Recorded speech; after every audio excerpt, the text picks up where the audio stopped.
Oh, and that's the reason why. Yeah, looking on high, you can't see that. Looking down low, you can definitely see what went wrong. Well, got the front tires up in the air, but as soon as it started to unload the chassis, you could see those tires started to rattle. But, you know, Jag, he's gearing up for race day. Probably knew he wasn't going to run quicker, but if that happens tomorrow, he's definitely going to stay with it.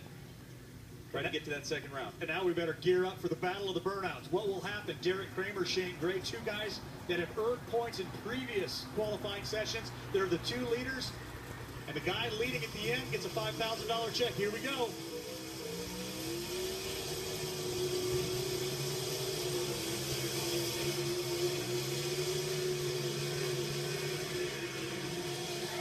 Oh, yeah, he's doing it again. This might have been good strategy by Derek Kramer, letting Shane go first. Shane said, there's no way you're taking me down. Derek Kramer said, there's no way I'm letting you. What a dominating burnout.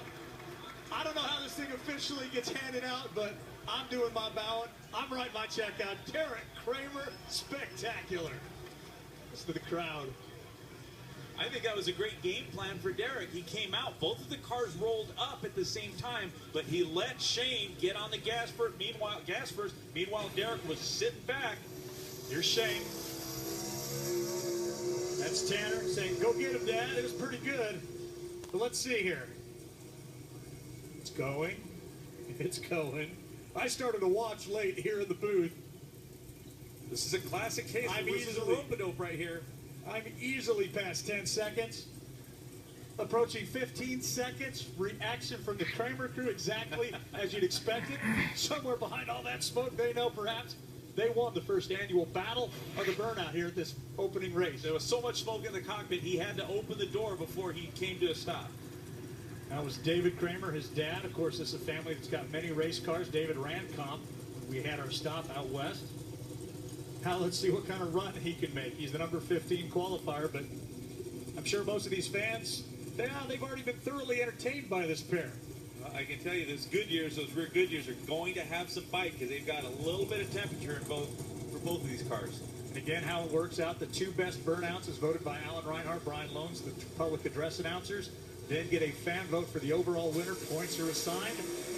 These are the 2 points leaders right now in the category, but I think Derek Kramer, good early numbers for might have just burned out right past Shane Gray. Shane, though, at 6:63 puts down low elapsed time to this session. Not going to be an improvement for either one. 3 generations of Grays competing. We'll see Tanner. We'll see Grandpa Johnny in just a little bit, but right now we see Jamie. Well, from all that excitement at the start line to disappointment down at the top end, Shane, you came all the way from Australia, didn't make the field today. What do you take home with you? Oh, look, I guess we take a lot of positives out of today. I mean, you know, our own engine program, we sort of made some strides forward. Probably didn't make the right call in the critical sessions, which sort of cost us. But, you know, these things are won and lost by thousandths of a second, so really be on your game. But, I mean, in the end, my brother-in-law was back home really sick, so it sort of puts it in perspective and come out here, you know. Obviously, I'm disappointed, but in the end, we're not curing cancer, are we? No, thank you. And you definitely will be back. We know your program's going in the right direction. Hey, there's Derek Kramer's tires.